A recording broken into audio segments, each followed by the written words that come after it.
these students end up not thriving in the classroom.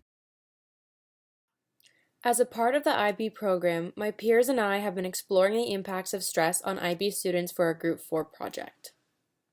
Stress is a prevalent force in the lives of all students, but it plays an especially significant role in the lives of IB students.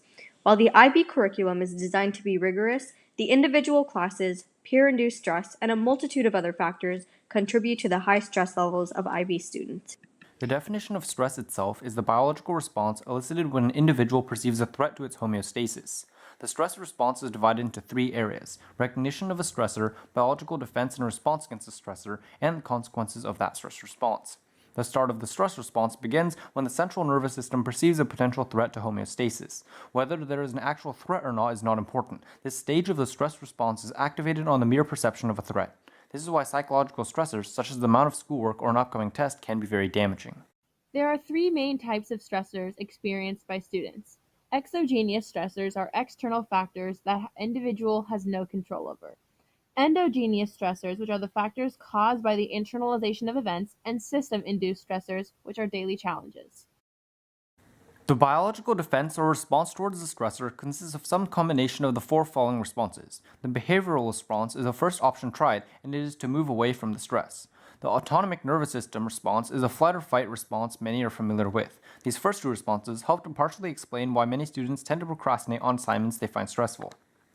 A study was done by Carl Walter Coleman and Lawrence R. Burns to determine the effects of academic stress on health behaviors in young adults. They discovered that stress deteriorated many health behaviors, including the commitment to maintaining physical fitness, the degree one chooses healthy foods, driving safely to minimize the chance of injury or death, the avoidance of substances such as alcohol and illegal drugs, and behaviors that prevent or detect early illness.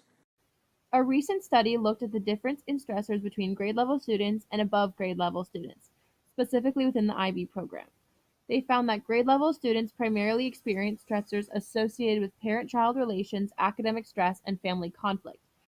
The causes of academic stress itself are varied. In a number of studies, authors found that the most frequently reported factors contributing to stress and anxiety were extensive course loads, lack of physical exercise, and long duration of exams. Additionally, students who joined a field due to parental pressure were measured to have greater stress than those who joined of their own volition.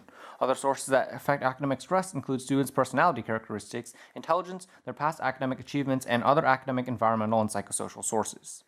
IB students, however, experience a unique set of endogenous stressors. The first stressor, a hyper-competitive environment, is detrimental to the mental health of students. More often than not, IB students are comparing themselves and their performance to their peers, which puts more pressure on students to overwork themselves in hopes of being the best. The second stressor, instruction, directly impacts the lives of IB students. The IB curriculum is densely packed with difficult content and there are frequent assessments. So if a student is struggling and cannot access time to work with their IB teachers, they'll experience more difficulty, which leads to more stress. The surplus of work given to students can seem impossible to manage, and teachers must make an effort to give a reasonable amount of work as well as being more understanding of students being unable to finish an assignment. A variety of factors play into how well a student can handle the pressure from academic stress. One of these aspects is how well a student is able to retain their motivation. A study by Ward Struthers, Raymond Perry, and Verena Mennick determined that stress is almost always inversely related to the motivation of a student. A research article by Tony Dokan states that students often require an incentive of some form, in this case being a good grade, and if that seems unachievable, students often will give up. As stated by the Procedia Social and Behavioral Science Journal, high school is a crucial point in a student's life. Without proper motivation, a student misses out learning these important skills and can develop a careless approach towards work. Different coping strategies can diminish the negative impact. There are three different approaches to coping, being appraisal-focused, problem-solving focused, and emotionally focused. The aforementioned study found that those who employed problem-solving techniques remained more motivated in academia.